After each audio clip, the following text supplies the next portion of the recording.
हात पसरू नका. मदत मागायची असेल लोकांकडे मदत मागू नका. लोक आज तुमची मदत करतील पण भविष्यामध्ये कधी चार लोकात अपमान करतील हे सांगता येत नाही. अहो लोकांची अहंकाराची भाषा असते. मी होतो म्हणून त्याच्या मुलीचं लग्न झालं, मी होतो म्हणून त्याच्या मुलाचं शिक्षण झालं, मी होतो म्हणून त्याची ठाकूरकी राहिली, मी होतो म्हणून त्याची इज्जत राहिली. मदत मिळेल, मिळणार नाही असं नाही, पण कुठेतरी अहंकाराने त्या विचाराला दाबलं जातं. महाराज मदत मागायचीच असेल तर भगवान परमात्म्याने आपल्याला फार मोठा अधिकार दिलाय त्याला प्रार्थना करण्याचा. इतर योनियाच्या ठाई हा विचारच नाही. इतर योनीला अधिकार नाहीये प्रार्थना करण्याचा, त्याच्या दरबारात जाण्याचा, पण आपण मोठे भाग्यवान आहोत की देवाने आपल्याला हा अधिकार दिलाय. म्हणून मागायचं असेल त्याच्याकडे मागा, प्रार्थना करायची असेल त्याच्याकडे करा, आपल्या मनातल्या आशा आकांक्षा व्यक्त करायच्या असतील त्याच्याकडे करा. अहो समाजासमोर रडून दुःख व्यक्त करू नका. तुमच्या डोळ्यातले अश्रू एकदा तरी माझ्या पांडुरंगासाठी वाचवून ठेवा, म्हणजे आपल्या भक्तीला देवा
सांगू सुख दुःख सांगायचं असेल त्याला सांगा. अहो कुणाच्या जीवनात संकट येत नाही, प्रत्येकाचे जीवन हे संकटाने वेढलेलं आहे महाराज. प्रत्येकाच्या आयुष्यामध्ये संकट आहेतच. असं कुणी म्हणू नका की हा किती सुखी, तो किती सुखी, तो सुखी, अजिबात नाही महाराज. जो देखे सो दुखिया बाबा, सुखिया कोई नहीं रे. राजा दुखिया प्रजा दुखिया, जोगी दुखिया जंगम दुखिया. तुम्ही कुणालाही विचारा, पण कुणाला जर विचारला का हो काय चाललं, काय नाही बस बरं चाललं, अति उत्तम चाललं, असं कुणीच म्हणत नाही. एकदा 95 वर्षाच्या आजोबांना मी विचारलं, बाबा बरं चाललंय ना? तिकडून आजोबा म्हणतात, काय करते बाई, डोंगर जळतो सारं जग पाहतं, आतलं जळतं ते कुणाला कळतं. म्हटलं मग एक काम करा, चला तुम्हाला पंढरपूरला सोडतो आम्ही, मस्त काकड आरती करा, हरिपाठ करा, भजन करा, उर्वरित आयुष्य परमार्थामध्ये घालवा. नाही ना, कसं शक्य आहे, आणि मी घर कसं सोडू? आमच्या आयरणीमध्ये म्हणतात, मना पोरगा हाती काय देव, कल्लाती काय देव, तो मना अशी. असं खानदेशी भाषा कळते ना थोडीफार. हा, शेवटी माझाच पोरगा आहे, माझाच पोटचा गोळा आहे, त्याने हाताने दिलं काय नाही, पायाने दिलं काय, पण मी काय घर सोडत नाही. एवढे आपण आपल्या प्रपंचाबरोबर अलिप्त, त्यामध्ये लिप्त झालेलो सज्जनो की त्याच्यातून बाजूला सारण्याची इच्छा आपली होत नाही. संकट तर भरपूर आहेत.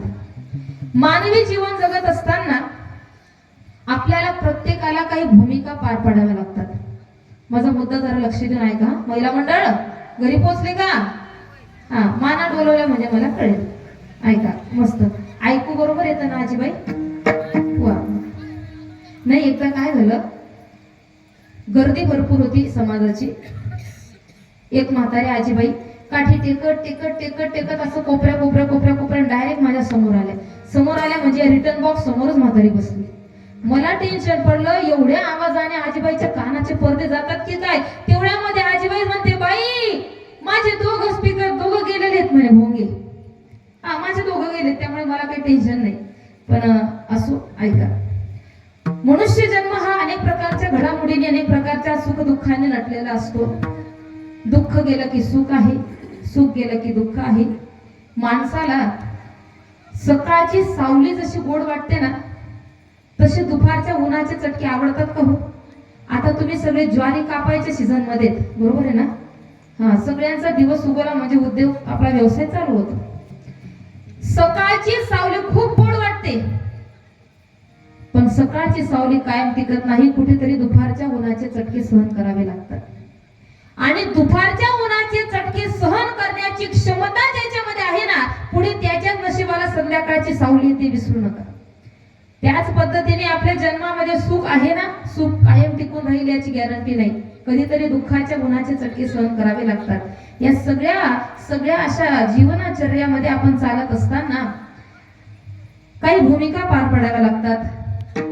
स्त्री असो पुरुष असो, जन्माला आल्यानंतर पहिली भूमिका आहे, एक पात्र आपलं असतं, ते म्हणजे मुलीचं.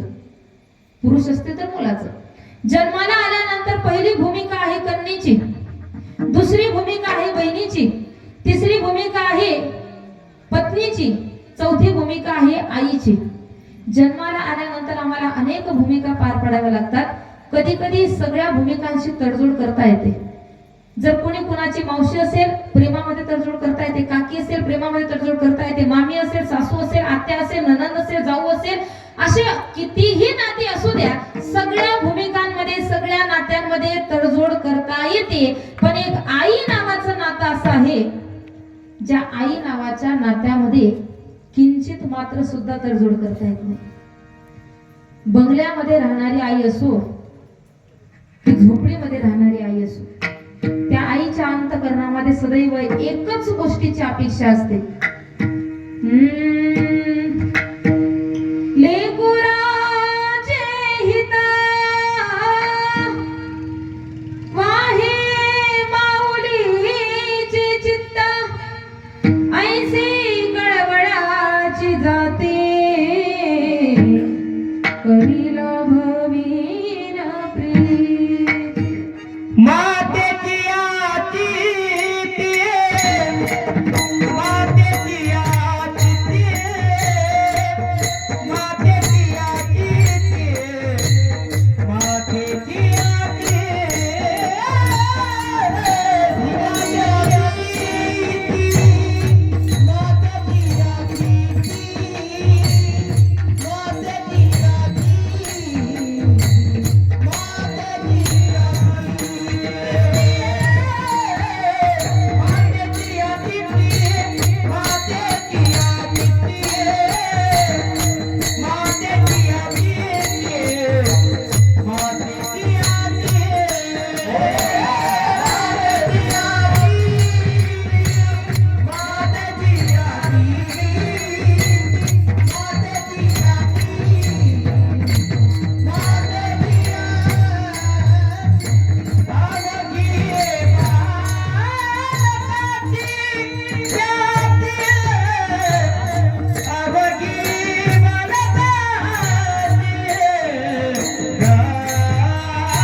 काय नाही दिलं आपल्या आईने आपल्याला, काय नाही दिलं महाराज त्याने.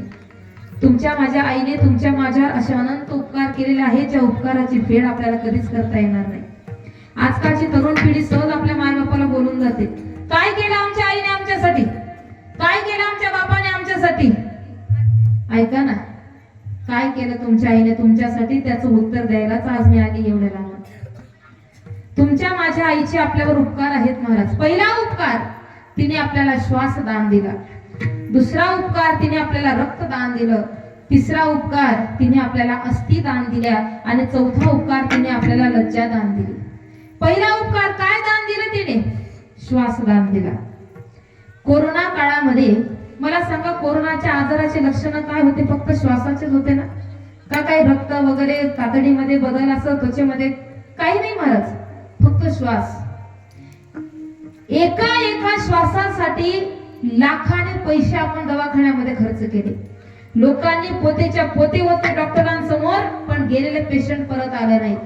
कशामुळे? फक्त श्वासामुळे. ज्या आईने तुम्हाला मला 9 महिने 9 दिवसापर्यंत श्वास पुरवले, मला सांगा तिने एकदा तरी तुमच्याकडून श्वास परत मागितला का? हो, नाही आपण परत फेड करू शकत. तुमच्या माझ्या आईचे दुसरे उपकार आहे, तिने आपल्याला रक्तदान केलं.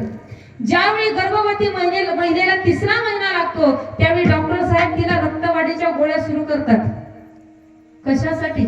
त्याचं कारणच हे आहे की 100% भोजन केल्यानंतर आईच्या पोटात गेलेल्या अन्नाच्या 100% रक्तातला 80% भाग तिच्या बाळाच्या शरीरासाठी वापरला जातो, त्याच्या पोषणासाठी वापरला जातो. आणि उर्वरित 20% रक्तावर ती माय माऊली तिचे 9 महिने पूर्ण करत असते. तिने तुम्हाला मला रक्तदान केलं. तुमच्या माझ्या आईने तुम्हाला मला अस्थिदान केलं. माणूस मेल्यानंतर त्याचं शरीर स्मशानामध्ये जाळलं जातं. जळल्यानंतर 3ऱ्या दिवशी तो एक विधी असतो. काय म्हणतात त्यांच्याकडे? तुमच्याकडे काय म्हणतात त्याला? 3ऱ्या दिवशी सारीच ना, सावरायला जातात का? हा, आमच्याकडे सारीचा विधी म्हणतात. 3ऱ्या दिवशी ज्यावेळी ते सावरण्यासाठी जातात, तेव्हा पूर्ण शरीराची राखामुळे झाली असते, फक्त अस्थि शिल्लक असतात. कुणामुळे? कारण त्या अस्थि तुमच्या माझ्या आईच्या दुधाने बनलेल्या आहेत ना, म्हणून ते शिल्लक असतात. आणि सगळ्या माता भगिनींच्या चरणाला स्पर्श करून मी बोलणार आहे, तुमच्या माझ्या आईचे तुमच्या माझ्यावर एवढे उपकार आहेत, एवढे उपकार आहेत की तिने तिची लज्जा सुद्धा तुमच्या माझ्यासाठी दान केली महाराज. भूमच्या बस स्टँड वरती हजारो माणसांची गर्दी आहे. भर उन्हाळ्यामध्ये कडक ऊन पडतंय, वरती डोक्याला ऊन लागतं, खाली पाय पोळत आहे. 2 महिन्याचं बाळ तिच्या मांडीवर आहे. ते बाळ रडून रडून घामाघूम झालेलं आहे. त्यावेळी त्या आईला आपल्या लेकराची कीव येते आणि तिच्या मनामध्ये एक विचार येतो, माझ्या बाळाला खूप भूक लागली असेल. काय करते ती? त्या 1000 माणसांच्या गर्दीचा विचार नाही करत. आपला पदर आपल्या लेकराच्या डोक्यावर टाकते, अमृत तुल्य दूध पाजून आपल्या लेकराला ती शांत करते. ती जर तिची लज्जा तुमच्या माझ्यासाठी दान करत असेल, तर अजून तिने काय केलं पाहिजे?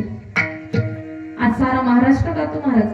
मी महाराष्ट्राच्या कानाकोपऱ्यात कुठेही गेली असेल ना, लोकांची आवर्जून अपेक्षा असते, ताई तेवढं 2 शब्द आई वडिलांविषयी बोला बरं का. का बोलावं लागतं? हो, तुमच्या आई वडिलांनी तुमच्यासाठी काय केलंय हे माझ्यापेक्षा तुम्हाला जास्त माहित पाहिजे की नको? मग तरी सुद्धा आमच्यासारख्या बाहेरच्या कीर्तनकारांनी यावं आणि मग तुम्हाला सांगावं की तुमच्या आई वडिलांनी तुमच्यासाठी काय केलं. किती दुर्दैव आहे महाराज, आपलं फार मोठं दुर्दैव आहे. वास्तविक पाहता या क्षेत्रामध्ये कीर्तनामध्ये नारदाच्या गादीवर ज्ञानोबा तुकोबऱ्यांच्या विचारा व्यतिरिक्त बोलू नये, खरंच बोलू नये. पण आमच्या शास्त्राने आम्हाला शिकवलंय, मातृदेव भव, पितृदेव भव, आचार्य देव भव, अतिथी देव भव. आमचे संत सांगतात, जगी ऐसा बाप व्हावा, जगी ऐसा बाप व्हावा, त्याचा वंश मुक्ती सजावा. आमच्या साधू संतांनी जर माता पित्याच्या जीवनाला श्रेष्ठत्व दिलेलं आहे, तर आम्ही का वर्णन करू नये? सारा महाराष्ट्र गातो आज.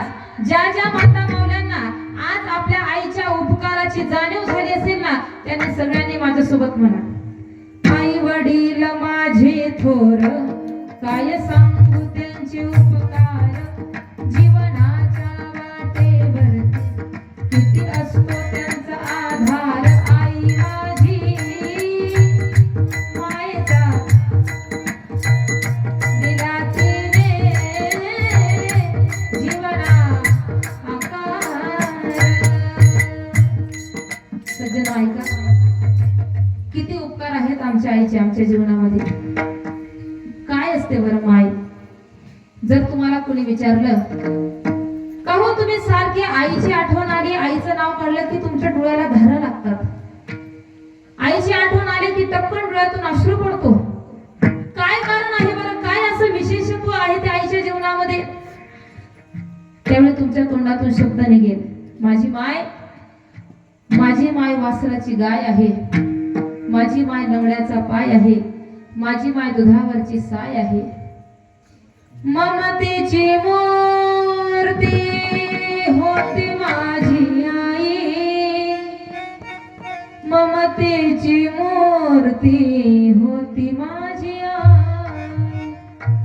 कस पांग फेडू कसा होऊ तर आई, कस पांग फेडू कसा होऊ तर आई. काय वर्णन करावं महाराज त्या आईचं. अहो 6 वर्षाचा मुलगा, दररोजचे आम्ही कितीतरी प्रसंग पाहतो. 6 वर्षाचा मुलगा संध्याकाळी शाळेतून घरी आला, आईने बाळाच्या खांद्यावरचं दप्तर घेतलं, मांडीवर बसवत मुलाला विचारते, बाळू जेवला? कुणाशी भांडला तर नाही ना? काही कुणाची भांडण घरापर्यंत येईल असं काही केलं नाही ना? बाळा टिफिन खाल्ला? हे सगळ्या चौकशी आईने केलं. 8 वाजेपर्यंत आईने स्वयंपाक केला. 8:30 वाजेला आई वडील मुलगा तिघे जण जेवण करतात. रात्री 9 वाजता मुलगा आईच्या कुशीत जाऊन झोपला. संध्याकाळी 8 वाजेला डोळे उघडले तर पाहतो घरात सगळं वातावरण बदललेलं होतं. घरामध्ये आजी आजोबा, काका काकू, नाना नानी, आत्या बुवा सगळे घरगोत दिसत होतं, पण त्या गर्दीमध्ये त्याला त्याची आई काही दिसत नव्हती. 6 वर्षाचं लेकरू सारं घर शोधू लागलं, माझी आई कुठे गेली, माझी आई कुठे गेली. अहो ज्यावेळी बाळ झोपेतून उठतं ना, त्याच्या समोर तुम्ही काही दिलं तरी त्याला ते आवडत नाही, त्याची आस फक्त असते एकदा मला माझी आई दिसावी. तो 6 वर्षाचा मुलगा साऱ्या नातेवाईकांना विचारतो, सांग ना आजी कुठे गेली आई, सांग ना आजोबा कुठे गेली आई, सांग ना दादा कुठे गेली आई. कुणी त्याच्या प्रश्नाचं उत्तर देत नाही. आणि त्यावेळी मुलगा चालता चालता चालता दरवाजाच्या उंबरठ्यापर्यंत आला. पाहतो तर काय, शेजारी त्याचे वडील गुडघ्यात डोकं घालून बसलेले होते. गुडघ्यात डोकं घालून बसलेला बाप मुलाने पहिल्यांदा पाहिला. बापाच्या खांद्यावर हात ठेवत मुलगा विचारतो, पप्पा सांगा ना माझी आई कुठे गेली. बापाने मोठ्या जड अंतकरणाने मान वरती केली. बाप आणि मुलाची गच्च मिठी पडली. बापाला कळत नाही की माझ्या मुलाला मी आता काय उत्तर देऊ. ज्या लेकराने जन्म आणि मृत्यू यातला कधी फरकच पाहिला नाही, त्या मुलाला कसं सांगणार की बाळा मध्यरात्रीच्या प्रसंगी तुझ्या आईला हृदय विकाराचा झटका आला आणि एका क्षणामध्ये तुझी आई तुला सोडून गेली. कसं उत्तर देणार महाराज. आणि त्यावेळी जवळ असणाऱ्या आजीबाईने बाप मुलाची मिठी सोडवली. मुलाला सांगते, बाळा अरे काय आई आई करतोय, बघ तुझ्या अंगणात किती निवांत जाऊन झोपली. मुलगा धावत गेला, त्या गर्दीला बाजूला सारून आईच्या प्रेतापर्यंत पोहोचला. पाहतो तर काय, आईच्या अंगावर कोरी साडी गुंढाळलेली होती, कपाळावर रुपया चिपकवला होता, नाकामध्ये कापसाचे गोळे होते, पायाचे अंगठे सुतळीने बांधलेले होते. असं विचित्र आईचं रूप पाहिलं, आई म्हणून त्याने हंबरडा फोडला, रडू लागला. कुठे गेली माझी आई, मी रडतो धाई धाई, येणार गाई मला झोप येत नाही. तळहाताचा पाळणा तू केला, नेत्रदीपाचा दिवा तू लाविला. वासराला पाहून जशी उभी राहे गाई, येणार गाई मला झोप येत नाही. बोलता बोलता बोलता बोलता प्रेत यात्रा संपन्न झाली. मुलगा आपल्या वडिलांना विचारतो, पप्पा कुठे गेली हो माझी आई, सांगा ना. वडिलांनी आकाशाकडे बोट दाखवला, बाळा देवाच्या घरी गेली. देवाच्या घरचा पत्ता मुलाने लक्षात ठेवला. मकर संक्रांतीचा सण जवळ आला. मकर संक्रांतीच्या सणाच्या वेळी मुलं पतंग उडवत होते. पतंग उडवणाऱ्या मुलाकडे पाहिलं, लेकरू धावत गेले त्या दिशेने. त्या मित्राला म्हणतं, मित्रा तुझं पतंग किती उंच जात रे. म्हणे आकाशापर्यंत जातं. एवढं उंच जातं की बस. म्हटले मग तुझं पतंग जरा खाली आण. तुझ्या पतंगावर मला निरोप लिहायचा आहे, कारण माझी आई सुद्धा देवाच्या घरीच राहते. आई जर रात्रभर गावाला गेली तर तिचं मन लागत नव्हतं. एवढे वर्ष एवढे दिवस झाले तरी तिला माझी आठवण का येऊ नये म्हणून मला तिला निरोप पाठवायचा आहे. मित्र म्हणतो 5 रुपयाला मिळतं पतंग, घरी जा 5 रुपये घे आणि लिही तुझ्या आईला पत्र. छोटस लेकरू धावत गेलं घराच्या दिशेने, पण घराकडे जात असताना त्याचं लक्ष आकाशाकडे जातं. मनात कल्पना करतो, मला जर 5 रुपये मिळाले तर 5 रुपयाच्या पतंगावर मी काय लिहायचं. 6 वर्षाचं लेकरू किती किती कल्पना करू शकतं महाराज. 6 वर्षाच्या मुलाची कल्पना.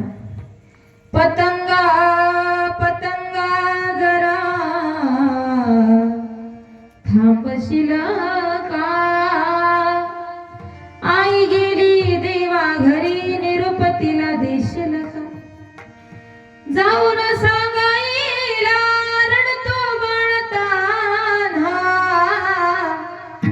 तुझ्या वाचून घर गाई मला कोण पाजी पान. रे पतंगा रे पतंगा. सासूरवासिनी मुलगी असते. तुमच्याकडे सासूरवासिनीच म्हणतात ना सासरी गेलेल्या मुलीला. ती सासूरवासी मुलगी असते. दिवाळी सणाची वाट पाहते. कशासाठी? तिला असं वाटत नाही की बापाने 5,000ची पैठणी घ्यावी. तिला अशी अपेक्षा नसते की माझ्या आईने खाऊचे डबे भरून ठेवावे. पण सासूरवाशा मुलीला अपेक्षा फक्त एकाच गोष्टीची असते, मी गाडी मधून उतरल्याबरोबर माझा 70 वर्षाचा बाप काठी टेकत मला बस स्टँड पर्यंत घेण्यासाठी आलेला असावा. मी घराची पायरी चढल्याबरोबर माझी म्हातारी आई 60 वर्षाची म्हातारी 16 वर्षाच्या तरुणीसारखी धावत यावी. माझी ताई आली, माझी माई आली, माझी अक्का आली असं म्हणून माझ्या आईने पटापटा पटापटा माझ्या गालावर मुका घ्यावा, माझ्या डोक्यावर हात फिरवावा, मला आपल्या पाठीशी लावावं, पोटाशी लावावं आणि मला सांगावं, ताईडे बरी आहेस ना बाळा तू. फक्त एवढ्या प्रेमासाठी, एवढ्याच गोष्टीसाठी ती मुलगी माहेरची वाट पाहते. पण कल्पना करा, जोपर्यंत गावामध्ये माय जिवंत आहे तोपर्यंत मुलीसाठी माहेर असतो. ज्या दिवशी तिच्या आयुष्यातून माय नावाची व्यक्ती निघून जाते त्या दिवशी तिचं माहेर सुद्धा कायमचं संपून जातं. दिवाळीचे मोरे लेकीला सावली, दिवाळीचे मोरे लेकीला सावली,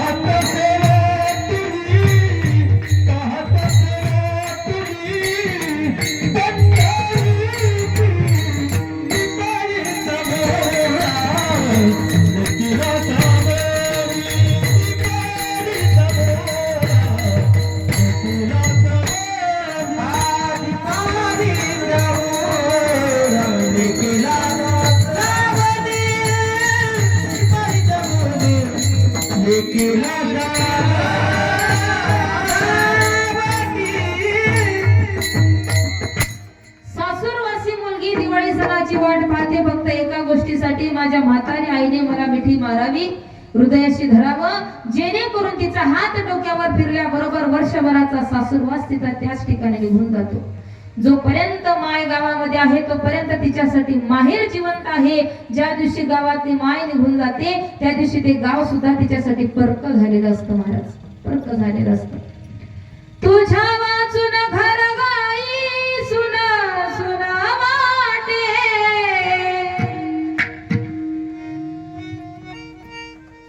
तुझ्या आठवणीने माझ्या डोळ्यात अश्रू दाटे. रे पतंगा रे पतंगा. पूर्वी कविता प्रसिद्ध झाली होती. अंबरुनी वसरले जाते जमागाय, तवा मुले तिच्यामध्ये दिसते माझी माय, दिसते माझी माय. आया बाया सांगत होत्या जमा होतो काना, दुष्काळात मायचा माझा आणला होता पाना. पिठामध्ये पिठामध्ये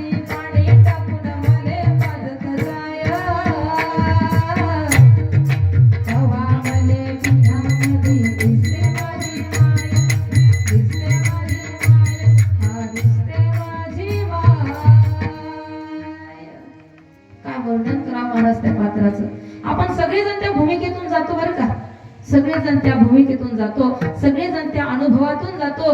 जे प्रेम आईचं आपल्या लेकरावर आहे ना, त्याच्यापेक्षा 2 पट प्रेम बापाचं आपल्यावर असतं, हे विसरू नका. आई आपलं प्रेम बोलून व्यक्त करू शकते, पण बाप ते प्रेम व्यक्त सुद्धा करू शकत नाही. त्यालाही वाटतं कधीतरी रडावं, त्यालाही वाटतं आपल्या भावना आपल्या मुलांनी समजून घ्यावा. बिचारा आपले अश्रू कधीच मुलांना दाखवत नाही. ज्या पद्धतीने पाण्यामध्ये पोहणारा मासा असतो, त्याचं जगणं पाण्यात, त्याचं मरणं पाण्यात, त्याचं सारं आयुष्य पाण्यात, त्या माशाच्याही डोळ्यामध्ये अश्रू येतात. पण दुर्दैव आहे त्या माशाचं की त्याचे अश्रू कधी त्याच्या परिवाराने पाहिले नाही. का पाहिले नाही? कारण तो ज्या पाण्यात राहतो ना, त्या पाण्याबरोबर त्याचे अश्रू सहज वाहून जातात महाराज, सहज वाहून जातात. सुप्रसिद्ध उदाहरण आहे राजा दशरथ. ज्यावेळी प्रभू रामचंद्र कैकेयी मातेने मागितलेल्या वचनामुळे प्रभू रामचंद्रांना 14 वर्षाचा वनवास स्वीकारावा लागला. काय पुत्र असेल खरंच. 14 वर्षाच्या वनवासामध्ये मुलाने एकदा सुद्धा आपल्या बापाला विचारलं नाही की बाबा माझा गुन्हा काय, मी काय अपराध केला म्हणून तुम्ही मला 14 वर्षाचा वनवास दिला, नाही विचारलं महाराज माझ्या रामाने. काय कर्तव्य परायण पुत्र असेल असा. खरंच रामासारखा राजा नाही, रामासारखा मित्र नाही, रामासारखा पती नाही आणि रामासारखा पुत्र नाही. 6 दिवसापर्यंत दशरथ महाराज आपल्या रामाची वाट पाहतात, कारण माहित होतं माझा राम एकवचनी आहे. रघुकुल रीत सदा चली आई, प्राण जाय पर वचन ना जाई, नाही परत येणार. पण मनामध्ये एक आस होती. मंत्र्याला सांगून ठेवलं, मंत्री महोदय माझ्या रामाचा हट्ट पुरवण्यासाठी 4-6 दिवसापर्यंत जरा त्याला फिरवून आणा, त्याच्या मनातलं काढत राहा आणि तुम्ही येताना त्याला सोबत घेऊन या. पण प्रभू रामचंद्रांनी 6वी रात्र उलटल्याबरोबर शरयू नदी पार केली. इकडे सगळी अयोध्येची मंडळी झोपलेलीच. दिवस उगवला पाहतात राम कुठे, राम कुठे, राम कुठे, कुठे राम दिसत नाही. 6व्या दिवसापर्यंत महाराज दशरथ आपल्या रामाची डोळ्यात तेल घालून वाट पाहत होते. ना पाणी घेतलं ना अन्न घेतलं. राणी म्हणते स्वामी आज 6वा दिवस आहे हो, थोडं पाणी तर घ्या, थोडं अन्न तर घ्या. त्यावेळी राजा दशरथांची परिस्थिती, ना भूक लगती है ना प्यास लगती है, जिंदगी अब उदास लगती है, कैसे आऊं मैं रघुवर द्वार तुम्हारे, जिंदगी में बस आस लगती है. मंत्री महोदय परत येतात. महाराज दशरथ विचारतात माझा राम नाही आला, मी तुम्हाला सूचना केली होती की येताना रामाला सोबत आणा, नाही आला का माझा राम? मंत्र्याने मान खाली घातली. महाराज मी नाही आणू शकलो त्यांना. काय प्रेम असतं महाराज बापाचं, फक्त बिचाऱ्याला बोलता येत नाही, फक्त त्याला व्यक्त करता येत नाही. आई आपल्या लेकराला कडेवर धरून फिरवते. जे जग मी पाहिलं ते जग माझ्या मुलाने पाहावं. पण बाप आपल्या मुलाला खांद्यावर धरून फिरवतो. जे जग मी नाही पाहू शकलो ते जग माझ्या मुलांनी पाहावं. एवढं